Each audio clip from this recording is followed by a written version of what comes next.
Hi everyone and welcome back to the weekly installment of the Reserve List Top 10. These are the hottest selling cards on the Reserve List from November 1st to the 8th of 2025. Now the Reserve List has been making a bit of a comeback lately. Can it hold true this week? Stay tuned and find out.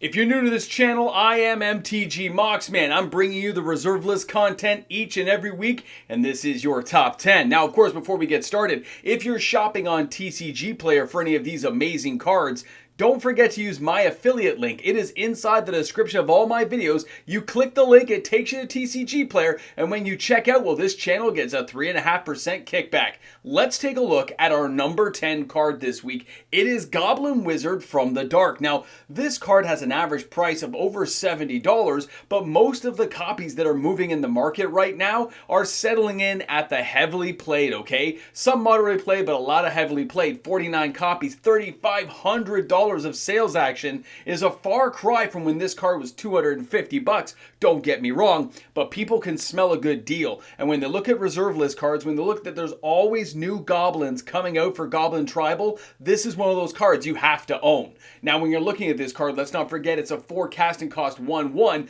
but the fact that this thing can just pay a red and give protection from white to a goblin is crazy, but also take a goblin from your hand and put it directly into play. The bigger the goblins we get, the more insanely powerful a card like this is going to be. Don't forget those changelings and shapeshifters as well. Now let's go ahead and take a look at our next card. At number 9 is Copy Artifact. Now this card's been on a bit of a tear as well. It has $66 as an average price. It comes in with 57 sales this week, or $3,812. Now when we're looking at Copy Artifact, we know that earlier in 2025 this had a real big just jump up in price as people realized just how powerful this card is in so many different formats, and there's only so many copies out there. That took a long time for the market to kind of recalibrate the price. It also meant that this card kind of ran low on supply. Now that's been restocked, and we've seen a lot of these cards again moving in the market, but as that market drains, the question is, can it restock itself again? How many times can it happen? Because a lot of players, when they desire these cards, they tend to hold on. We've talked about this year after year, that these cards, it's like a giant ocean of reserve list, and there's only so many out there, and especially good condition ones. Copy Artifact is a powerhouse of a card that you don't want to neglect. Getting 4 copies is probably key to a long-term health, but you know what? One will do. Now our next card is Mox Diamond. This has been on the list for 5 weeks in a row. It comes in at number 8 this week with 60 sales. That's still $47,000. Now, here's the thing about the copies moving. They are almost exclusively light played copies in the market, which means that kind of average price there of around $788, the market at $723, that's kind of where things are selling right now. Now, we are not at an all-time high yet. We are getting closer as this thing moves. It's going up 1-2% a month in overall value, but the Mox Diamond just can't be replaced when you're looking to play a really fun commander deck. Whether you're going competitive in Vintage Legacy, no matter where you find yourselves, Mox Diamond seems to fit into so many decks, and there's just only so many copies available. The players looking for this card in heavily played and damaged versions, it's insane to think how many people are looking for them, but they're just not coming to market, which explains why we are seeing so many lightly played now moving. Now, when we jump into our next card, this is City of Solitude, and the city is from Visions. Now, it comes in at number 7 this week. It's a bit of a surprise. It has 75 sales. That's $1,000. It's a $13 card. This isn't like it's an overly expensive beast of a card to afford, but when you see cards like this moving, you start asking yourself, well, what's going on in the market? Why do people want to buy this particular card? We know this card's been $75 before. That means this thing is like a steal of a deal. Should I be buying 1 or 2 copies? Is this something that I actually need to buy right now, or can I wait till later? Well, of course you should buy it now, because it's only less than $20 and you should get a near mint copy. It's a 3 casting cost, 1 green and 2 other. Each player may play spells and abilities only during their turn means this assures yourself that when you need to get things done, this card is going to help make that happen. And it's something that has to be dealt with in an almost passive-aggressive type way inside Commander. An amazing card that a lot of players respect when it hits the battlefield, so you better be ready to own at least one copy. Now our next card is the Hall of Gemstone, another powerhouse card coming to us from Mirage. This one comes into the number 6 spot this week with 77 copies sold. Again, only about $1,000 of total sales action, not an insanely powerful card in its sense of its price tag, but that does mean that its game effect is not felt in a powerhouse way, because this card, it's been as high as $50. When you see it at $13.50, you realize what kind of a deal we're getting on cards like this right now.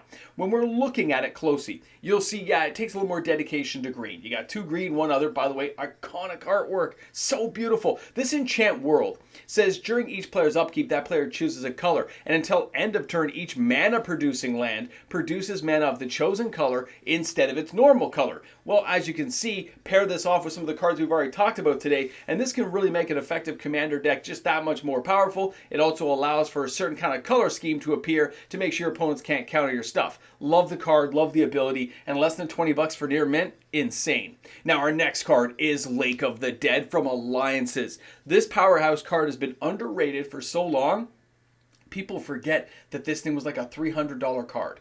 Now, 80 copies this week is $7,300 of sales action. The copies moving in the market are almost exclusively moderately played in this case. When we're looking at the average price of $91.95, the players buying at 70, 40, 90, wherever they find a copy that is cheaper, they are tending to buy it, which tells me this is players desiring the card. They actually want to utilize it. It's not a flipper collector investor looking for near mint and future value and just kind of holding on. These are players who want to put these things into decks and utilize them. It finds a lot of home and a lot of room inside Tron Eldrazi decks. You can't underestimate the powerhouse, and not to mention the iconic artwork. We've said this time and again. It is so awesome to see so many reserve list cards moving and moving at strength. There's a lot of things we're going to talk about, by the way, at the end of this video, so you're going to want to stick around.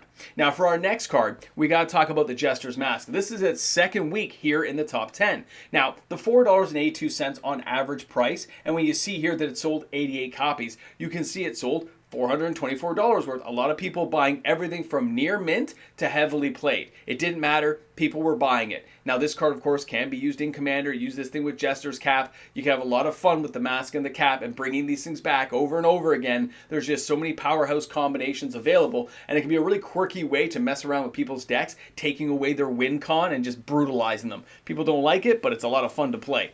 Now, the Jester's Mask does cost 5. It does come into play tapped. It looks like a drawback again, right? But in Commander, this is an entirely different thing because there's lots of cards that say your artifacts come into play untapped, and 5 mana in a mana producing deck, well, that's not so hard to get. And the fact that you can use other cards to bring these back from the graveyard and regurgitate this effect, it is insane that this thing does not get removed from the game when it goes to the graveyard. Now our next card is Thawing Glaciers. Thawing Glaciers was on the list last week, and it looks like this is on a bit of a run. You can see here at number 3 it has 90 sales, but it also is a price tag of $20. It's only gone up 1 penny since last week, and that just gives you the strength of the market to say that there's a lot of copies out there, and it takes a lot more than a few hundred copies moving to actually move the needle on the price. The price is not going anywhere, it's staying where it is, and that's strictly because there's so many copies available. But that doesn't mean it's not a card not to own. That doesn't mean you shouldn't have 4, 5, 6, 8, depending on how you're playing Commander. But when you put this thing into a landfall deck, you can have a lot of fun. Now, when we look at the card, you see how it says search your library for 1 basic land card, put into play tap. This does not count towards your 1 land per turn. But if you can find a way to untap this and untap it multiple times, you can drain your deck of all kinds of basic lands and putting them onto the battlefield. It's insane to think how this works with the Ice Till Explorer. Now let's go ahead and take a look, because our next card coming in, it's its second week here. This is the Chronatog. That's right, from Visions, the Chronatog. This thing comes in at number 2 with 129 sales. It's got $1,544 of total sales action. This card, it's got some crazy win combos. I'm not going to say it can't happen. The market is moving in an unusual way for this card. It looks like it's mainly everything from moderately played to lightly played moving for this card. You don't see a lot of damaged copies. It's not an overly expensive card. It's just shot up now, and I do not expect this price to hold on the card just because it's a janky way of winning the game. When we look at the Chronatog, The thing costs 2. It's low casting cost, sure, and it's a 1/2, but you can skip your turn, and Chronatog gets +3/+3 until end of turn. Now, when we look at this card, we compare it to last week's in the sales. Yeah, the sales went down massively, but it still sold a lot of copies. There's a lot of players, or a single group of players, still buying a lot of copies, but this is not the number 1 card this week. That's right, guys, we are jumping over, and we are taking a look at number 1, and number 1 this week is Dystopia from Alliances. This thing got a massive uptick this week, and you can see here the average price is $38. Now, 293 sales is insane. That's $11,400. But I'll tell you right now, this card should not be this level. It is not going to hold. You should not buy it. You should step away now. Get it out of your cart. Do not buy this card right now. Allow me to explain what is going on. When we look at a card like this, when somebody finds some quirky combination to kind of stop things from happening, sack and counter sack and sack again, these kinds of combination cards do have sudden spikes in the market, but they seldom hold longer than a few weeks. Then they will start drifting back down, and there's a lot of money moving in the market for this card. We got a 3 casting cost, 2 black, 1 other. It's got a cumulative upkeep of 1 life. During each player's upkeep, if that player controls any green or white permanents, he or she sacrifices a green or white permanent. So yeah, you can start nuking people's stuff off the battlefield. I get it, but a card like this will not hold in price, so do not buy it. This is the Mox Man's warning of appeal. Stay away from this card right now. We have something here that we need to discuss, and it's going to take a couple of extra minutes here at the end of the video. I could have done a dedicated video, but it kind of fits into our reserve list content that we put together each week. The reserve list sales have consistently stayed now for multiple weeks at a higher price point than I would have expected. Cards are going up in value, they're going up in price, and the continued pressure on the market will soon be felt a little bit more across the board.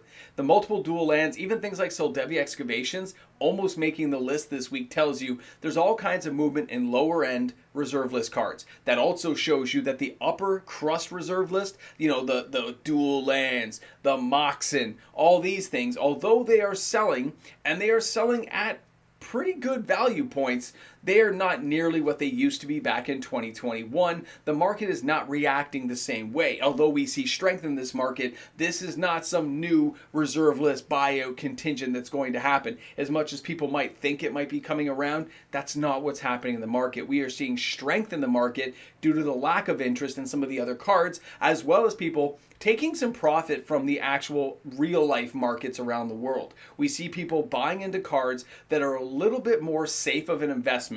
That means the dual lands, we sold 30 something dual lands this week of each type, roughly. That's hundreds of thousands of dollars.